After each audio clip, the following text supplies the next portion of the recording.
আল্লাহ নবী বলেন সব নবীরা আল আম্বিয়া সমস্ত নবী পয়গম্বরগণ আহইয়াউন জিন্দা কোথায় বলে ফি কুবুরিহিম কবরের ভেতরে কবরের ভেতরে কবরের ভেতরে রওজার ভেতরে সব নবীগণ জিন্দা ইউসাল্লুন সব নবীরা কবরের মধ্যে জিন্দা হয়ে কি করে আল্লাহর নবী কয় সব নবীরা কবরের মধ্যে জিন্দা হালাতে নামাজরত অবস্থায় কিয়ামত পর্যন্ত আমার আল্লাহর মারিফতের মজা নিতে থাকবে। কিয়ামত পর্যন্ত জিন্দা থাকবে কবরের ভেতরে। আহলে হাদিস নামের এক দলেরা কয় আমরা নবীরে কবরে জিন্দা মানি না।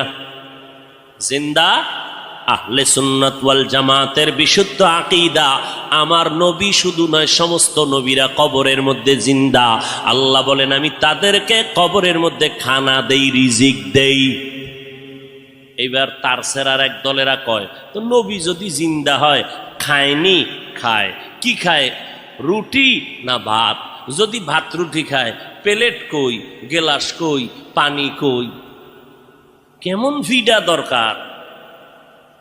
এই রকম তারসেরা মানুষ ধর্মান্ধ, এরা বলে রসুল জিন্দা না, এখনো মরা।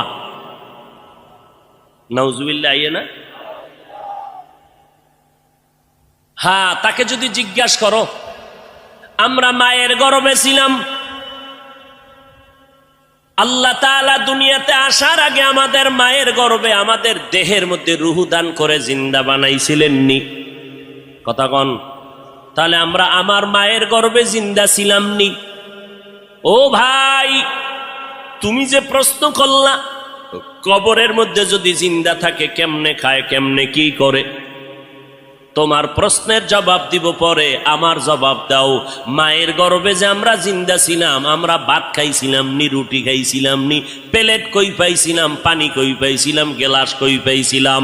এই প্রশ্নের জবাব যেই দিন দিবি ওই দিন দিব জবাব নবীরা কবরে কেমনে খায়।